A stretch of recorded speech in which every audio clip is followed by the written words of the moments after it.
అందరికీ నమస్కారం. నేను మీ దేవి. 'మిస్టర్ యారగెంట్' 37వ భాగం. రచయిత వనజ గారు. అమ్మ ఆపు, చనిపోయిన వాళ్ళ గురించి ఇలా నోరు జారకూడదని చెప్పేసరికి శ్యామల ఒక సెకండ్ సైలెంట్ అయితే కమలకి కళ్ళు తిరిగినట్లు అనిపించి తల పట్టుకుంది. శాస్త్రి గారు త్రిపుర దగ్గరికొచ్చి, శ్రీపద ఏంటమ్మా అనేది? త్రిపుర గురించి నీకు తెలుసా? తను చనిపోవడం ఏంటమ్మా?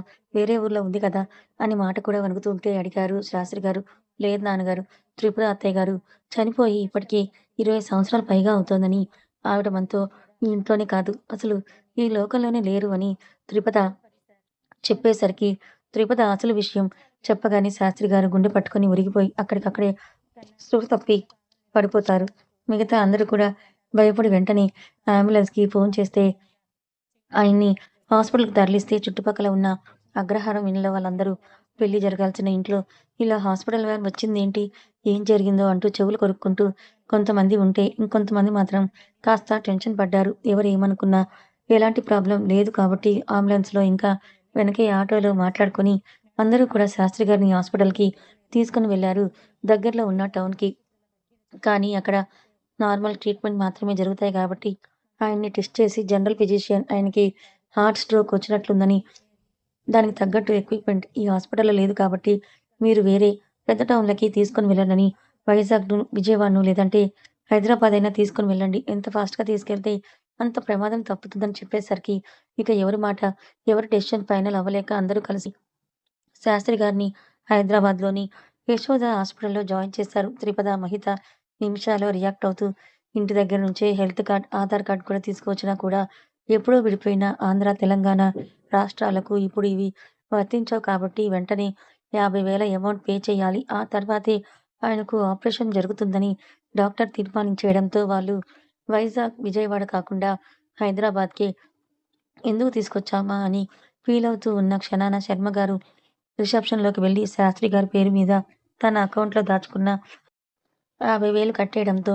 డాక్టర్ గ్రీన్ ఫ్లాగ్‌ని ఊపి శాస్త్రి గారిని టెస్ట్ చేసి అబ్జర్వేషన్‌లో పెట్టి బయటకు వచ్చారు. ఏమైందా అని శ్యామల, త్రిపద, మహిత ఆందోళనగా చూస్తూ ఉంటే పేషెంట్‌కి మైల్డ్‌గా హార్ట్ స్ట్రోక్ వచ్చింది. ఇప్పటికైతే ప్రాబ్లమ్ లేదు. అది కూడా ఆయన చాలా సంవత్సరాలుగా తీసుకుంటున్న స్ట్రెస్‌తో హార్ట్‌లో చిన్న ఇష్యూ వచ్చింది. 2 స్టంట్స్ వేయాల్సుంటుంది.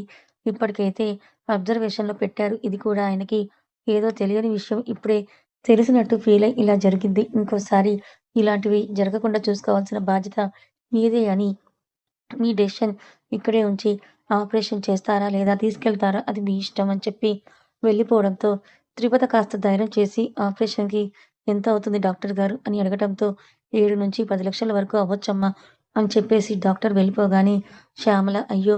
7,00,000, 10,00,000 దాంతో దీని పెళ్లి చేసుండొచ్చే. ఇప్పుడు అది కాస్త ఈయన ఆరోగ్యానికి ఖర్చు పెట్టాలా అని తల బాదుకోవడంతో త్రిపద, మహిత తల్లి వంకనే అసహ్యంగా చూశారు. బాబోయ్! ఇక నా ఇద్దరు కూతుర్లకు పెళ్లి ఎలారా నేను చేసేది భగవంతుడా!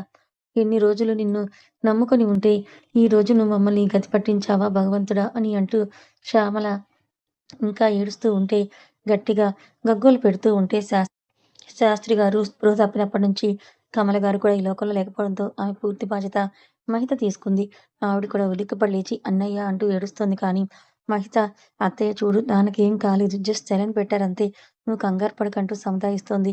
ఎప్పుడు శాంతి మంత్రాలు అయినా త్రిపద కూడా శ్యామల మీద చెప్పలేనంత కోపం వస్తూ ఉంటే విసుగ్గా అమ్మా ప్లీజ్ నీకు దండం పెడతాను ఆపు. నాన్నకేం కాదు. మేము చూసుకుంటామని చెప్తూ ఉంటే ఏం చూసుకుంటావే నువ్వు? అయినా వాడెవరితోనో అంత దూరం వెళ్ళావంటే వాడితో మళ్ళీ వెళ్ళి పడుకొని సంపాదించి మీ నాన్నకి డబ్బులు కడతావా? అంటూ శ్యామల ఇంకా పచ్చిగా మాట్లాడడంతో ఇక ఆమె మారదని అర్థమై కాస్త డిప్రెషన్‌లోకి వెళ్ళబోయింది. అసలు తనకి త్రిపుర గురించి తెలియకపోయి ఉంటే నచ్చో, నచ్చకో లేదా పెళ్ళయ్యాకో ప్రేమించో, ప్రమోద్‌తో జీవితాంతం కలిసుండేది. తను త్రిపుర గురించి తెలుసుకోవటం, క్రిష్ ఇంటికి దగ్గర కావాలని తనే దగ్గరవటం ఒక పక్క క్రిష్ దృష్టిలో మోసగత్తె, ఇటు కుటుంబ దృష్టిలో దిగజారిపోయిందని దానిలాగా అయిపోవడం, తను ఎందుకు బ్రతికుందో అర్థం కాక ఎటో చూస్తూ ముందుకు వెళ్ళిపోతున్న ఆమెను మహిత అక్క అని గట్టిగా పిలవడంతో ఉలిక్కిపడి ఆ ఆలోచనల నుంచి బయటకొచ్చి రామయ్య నా పరిస్థితి ఇలా చేశావేంటయ్యా అని ఆలోచిస్తూ ఉంటే శర్మగారికి ప్రస్తుతం తన బావమరిదిని బ్రతికించుకోవడం తప్ప వేరే దారి కనిపించడం లేదు. త్రిపద మీద ఎలాగో అసహ్యం ఉంది కానీ ఇప్పటికిప్పుడు 5,00,000 అంటే ఎలా అని ఆలోచిస్తూ కాసేపయ్యాక ప్రమోద్‌కి ఫోన్ చేశారాయన. ఇక్కడ క్రిష్ వాళ్ళింట్లో ఇంకా 2 రోజుల ముందే కాబట్టి క్రిష్, త్రిపద అప్పటికి ఇంకా బెంగుళూరులోనే ఉన్నారు. రిసార్ట్‌కి వెళ్ళలేదు. పెదనాన్నగారు మీకు నేను చెప్పేది చెప్పాను కానీ, నా పెళ్ళికి మీరు తప్పకుండా రావాలి. కనీసం క్రిష్ అయినా మా అమ్మ, మామయ్యలకు చూపించడానికైనా తీసుకురండని ఒక ఇంత రిక్వెస్ట్ గాని అడగటంతో తల ఊపడం తప్ప ఇంకేమీ చేయలేకపోయారు ప్రకాష్ గారు. ఇక వెళ్ళిపోదామని లేస్తున్న ప్రమోద్‌కి ప్రకాష్ గారే హరిత గారి వంక చూసి సైగ చేయడంతో ఆమె బాబు భోజనం చేసేసి వెళ్ళు అనడంతో ఫస్ట్ వద్దన్నా కూడా ప్రకాష్ గారి మొహం చూసి సరే ఆంటీ అని అన్నాడు ప్రమోద్. ఆంటీ అని పరాయిదాన్ని చేయకు బాబు. త్రిపుర అక్కని నా సొంత అక్క అనుకున్నాను. నువ్వు ఆవిడకి కొడుకు వరస అయితే నాకు కూడా కొడుకులాంటి వాడివే కదా పిన్ని అని పిలవొచ్చని నవ్వేసరికి ఆమెలోని మంచితనానికి ఇంప్రెస్ అయ్యి చిన్నగా నవ్విన ప్రమోద్ లంచ్ చేయడానికి టేబుల్ మీద కూర్చోగానే బయటకు వచ్చిన ఆర్య లంచ్ కోసం నాకివి వద్దు, అవి వద్దు అంటూ ఓవరాక్షన్ చేస్తూ ఉంటే డౌట్ వచ్చిన ప్రమోద్ బృంద ఆర్య వైపు ఆశ్చర్యంగా చూస్తూ పెదనాన్న వీళ్ళు అని ప్రకాష్ గారిని అడుగుతూ ఉంటే తను నా కూతురు బాబు. ఇంకా అతని గురించి చెప్పడం ఇష్టం లేక సైలెంట్ అయిపోయాడు. ఫస్ట్ ఆర్య హరిత ప్రకాష్ గార్లకు పుట్టిన ఇంకొక కొడుకేమో అనుకున్నాడు కానీ బృంద కాస్త క్రిష్ పోలికలు కనపడడంతో అదే డౌట్‌ని ప్రకాష్ గారిని అడగటంతో ప్రమోద్ డౌట్ క్లియర్ అయింది. బృంద కూడా హరితను ఎవరమ్మా అతను అని అడగటంతో మెల్లిగా కాకుండా పైకి త్రిపుర అమ్మ ఉంది కదరా బృంద తన అక్క కొడుకంట. అంటే నీకు కూడా అన్నయ్య అవుతారు అని చెప్పేసరికి వావ్! నిజంగా నాకు ఇంకో అన్నయ్య కూడా ఉన్నాడా అయితే అని అంటూ అందరితో కలిసిపోయే మనస్తత్వం ఉన్న బృంద ఎక్సైట్ అవుతూ ఉంటే ప్రమోద్ కూడా ఆమె వైపు నవ్వుతూ చూస్తూ అవునమ్మా! నువ్వు కూడా నాకు చెల్లెలాంటి దానివే అని చెప్పడంతో క్రిష్ ఏ రోజు ఉత్తరని కనీసం చెల్లి లేదా మా అని పిలిచిందే లేదు కానీ కష్టం వచ్చినప్పుడు మాత్రం పేరు తెలియకుండా వెనకే ఉన్నాడు. అది వేరే విషయం.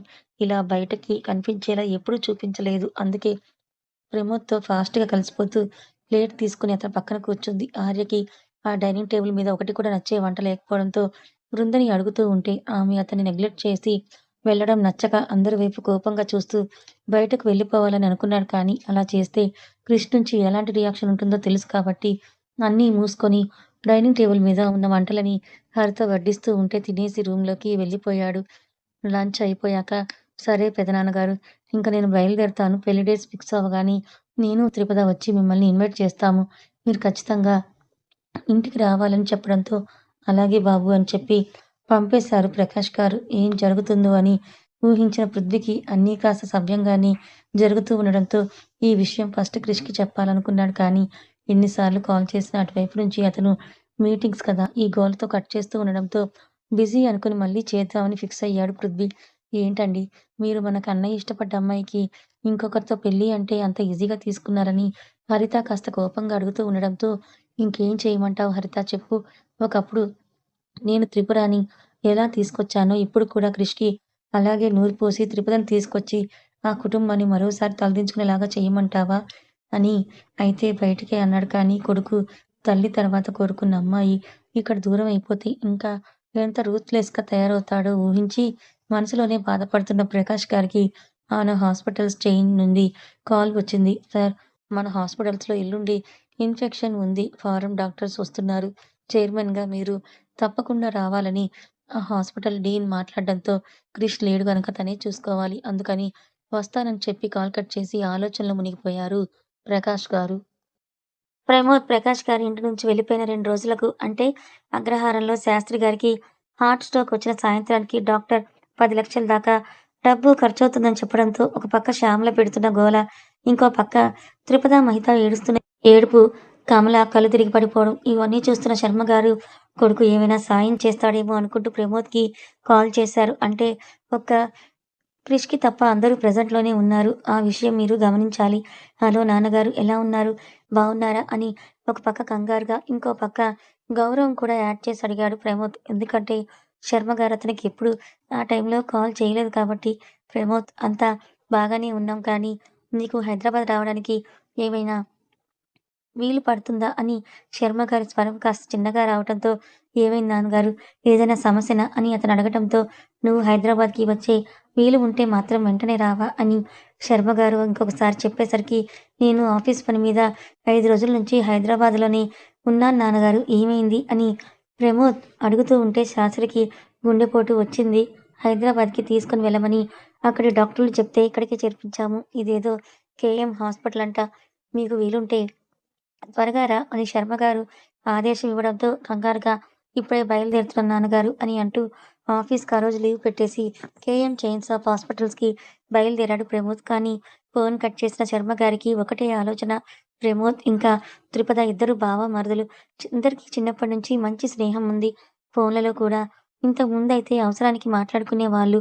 ఇప్పుడు నిశ్చితార్థమైంది. ఇంకా పెళ్లి కూడా కాబోతోందంటే సహజంగానే కాస్త దగ్గరతనం ఏర్పాటైనా మాట్లాడుకుంటూ ఉంటారు కదా! మరి ప్రమోద్ హైదరాబాద్‌లోనే ఉంటున్నాడు అంటే ఖచ్చితంగా తిరుపతిని కలవడానికి ప్రయత్నిస్తాడు. కానీ ఈవిడ గారు వాడి గురించి తప్పించుకొని మరీ అతడెవరితోనో వేరే ఊరికి వెళ్ళిందంటే వీడికి ఏం చెప్పుకుంటుంది అని తలుచుకోగానే త్రిపద పైన ఇంకో మెట్టు కోపం పెరిగి ఏడుస్తూనే ఆలోచిస్తున్న ఆమెను చూస్తూ ఇంకా కోపం, అసహ్యం పెంచుకున్నారు శర్మగారు. కేఎం చైన్స్ అధినేతగా డాక్టర్ చెప్పిన మీటింగ్స్‌కి క్రిష్ లేకపోవడంతో అటెండ్ అయిన ప్రకాష్ గారు హాస్పిటల్స్ డెవలప్‌మెంట్, కొన్ని ఫ్రీ ట్రీట్మెంట్ గురించి, ఇంకా పాసిబుల్‌గా చేయగలిగే సర్జరీల గురించి డీన్స్‌తో డిస్కస్ చేసుకుంటూ ఆ రోజు సాయంత్రం వరకు అక్కడే ఉండాల్సొచ్చింది. బయటకొస్తున్న ఆయన్ను కమల గారి కోసం కనీసం జ్యూస్ అయినా తీసుకురావటానికి కిందకు వెళ్ళిన మహిత చూసుకోకుండా ఆయనకు డాష్ ఇవ్వడంతో చేతిలోని జ్యూస్ కప్ ఎగిరి కింద పడిపోయింది. "ఏమయ్యా పెద్దమనిషి, కాస్తైనా చూసుకోవాలి కదా! దిక్కులు చూస్తూ నడుస్తున్నావా?" అని మాట దాటేయడంతో మహిత లంగావోణిలో ఉన్న కట్టు, బొట్టు చూసి ప్రకాష్ గారు "సారీ అమ్మా! నిజంగా చూసుకోలేదురా! నీకింకో జ్యూస్ తీస్తానాగు" అని వినయంగా చెప్పడంతో, "అలా ఎలా కుదురుతుంది అయ్యా? నేను నా డబ్బులు పెట్టి తీసుకున్న జ్యూస్" అని అంటూ ఆయనతో గొడవకు సిద్ధమైంది. "అలా అంటే ఎలా కుదురుతుందయ్యా? నా డబ్బులతో తీసుకున్న జ్యూస్ ఇప్పుడు నువ్వు పడేసి నీ డబ్బులతో కొనిస్తాను రా అంటే కుదురుతుందా? అదేదో ముందే చూసుకొని నడవాలి కదా!" అంటూ మహిత ఇంకా గొడవ పెద్దది చేసుకుంటూ పోతూ ఉంటే, "అలా కాదమ్మా" అంటూ ఆయన ఎంత సర్ది చెప్తున్నా కూడా వినడం లేదు. అంతలో అటువైపు నుంచి వెళ్తున్న ఒక డాక్టర్ చూసి, "సార్ మీరేంటిక్కడ? లిఫ్ట్‌లో కిందకి వెళ్ళలేదా? హాస్పిటల్‌లో వర్కుందా? చెక్ ఏమైనా చేయించుకుంటారా?" అంటూ వినయంగా అడగటంతో, "అవేవి అవసరం లేదు మిస్టర్. ఐ యామ్ ఓకే" అని చెప్పిన ప్రకాష్ గారు, డాక్టర్ గారు మహిత మీదకు వెళ్తూ, "ఎవరితో అమ్మా నువ్వు గొడవ పడుతున్నావు? ఈ హాస్పిటల్ ఆయనదే" అని చెప్పడంతో, "హాస్పిటల్‌కి ఓనర్ అయినంత మాత్రాన ఇలా వెనక ముందు చూసుకోకుండా" అని అడుగుతూ, "ఎదురుగా వచ్చే వాళ్ళకి డాష్ ఇస్తా ఉంటారా ఏంటి?" అని అంటూ కనపడిన ఆ డాక్టర్‌తో కూడా మహిత గొడవ పెట్టుకోబోయేసరికి జ్యూస్ కోసం వెళ్ళిన చెల్లెలు ఇంకా రాకపోవడంతో తిరుపతని పక్కకి వెళ్తూ ఉంటే శ్యామల ఆపేస్తూ, "ఎక్కడికి వెళ్తున్నావు నువ్వు? నీకేమైనా ఫోనొచ్చిందా? నీ రహస్య ప్రేమికుడు ఏమైనా మెసేజ్‌లో ఫోన్లు చేసి బయటకు రమ్మన్నాడా ఏంటి?" అని అనడంతో ఆమెకు సమాధానం కూడా చెప్పాలనిపించక, "మహిత కోసం చూసొస్తానమ్మా" అని కాస్త గట్టిగా చెప్పి కిందకొచ్చేసరికి ఒక పక్క డాక్టర్‌తో, ఇంకో పక్క ప్రకాష్ గారితో ఏకగ్రీవంగా గొడవ పడుతున్న చెల్లెలు వాళ్ళ ముగ్గురు చుట్టూ ఒక 30 మంది దాకా గుమికూడిన నర్సులు, పేషెంట్ తాలూకు మనుషుల్ని చూసి కంగారు పడిన త్రిపద దగ్గరికి వెళ్లి, "మహిత, ఈయనతో గొడవేంటి నీకు?" అని అడుగుతూ ఉంటే, అక్కడ త్రిపదని చూసి ప్రకాష్ గారు, "త్రిపద నువ్వేంటమ్మా ఇక్కడ?" అని ఆప్యాయంగా అడిగారు. "అది అంకుల్ గారు, మా నాన్నకి ఆరోగ్యం బాలేకపోతే ఇక్కడ జాయిన్ చేయించాము" అని చెప్తూ మహిత ఆ చెవి దగ్గరికి వెళ్లి, "ఈయనెవరో తెలుసా? ఎందుకు గొడవ పడుతున్నావు? త్రిపుర అత్తయ్య భర్త" అని చెప్పేసరికి మహిత షాకై ఆయన వంక ఇబ్బందిగా చూస్తోంది. ఇక్కడ తెలియని విషయం ఏంటంటే, త్రిపద ఎవరో ప్రకాష్ గారికి తెలియదని మన త్రిపద ఫీలవుతోంది. కానీ, ప్రకాష్ గారికి ఆమె ఎవరో తెలిసిపోయింది. నాన్నగారు అంటుంది శాస్త్రి గురించే కదా! ఏమైంది వాడికి అని అనుకుంటున్న ప్రకాష్ గారు నార్మల్‌గానే ఉందాం అనుకుంటూ, "ఏ ఫ్లోర్‌లో జాయిన్ చేశారమ్మా? ఏమైందసలు? ఒకసారి పద చూద్దామని" మనసాగక అడుగుతూ ఉంటే, "అమ్మో! అక్క ఇప్పుడు అమ్మ, మామయ్య గారు చేసే రచ్చ అని భరించలేం కదా! ఈయన్ని తీసుకొని వెళ్తే మన పరిస్థితి అంతే. మనతో పాటు మామయ్య గారికి కూడా ఖచ్చితంగా మాటలు తప్ప ఇంకేమీ ఉండవు" అని మహిత త్రిపుత చెవి కొరుకుతున్నంత సేపు ప్రకాష్ గారే ముందుకు కదిలి జాయిన్ చేశారని అడగడంతో, డాక్టర్ ఆ ఇద్దరిని గమనించి, "వీళ్ళ ఫాదర్‌కి హార్ట్ స్ట్రోక్ వచ్చింది సార్. ఈవినింగే జాయిన్ చేశారు రండి. ఫోర్త్ ఫ్లోర్‌లో ఉన్నాడని తీసుకెళ్ళిపోయాడు." కథ కొనసాగుతుంది. మరిప్పుడు ఏమవుతుందంటారు ఫ్రెండ్స్? మీరేమైనా గెస్ చేసి కమెంట్ చేయండి. కథ నచ్చితే లైక్ చేయండి. Thank you so much.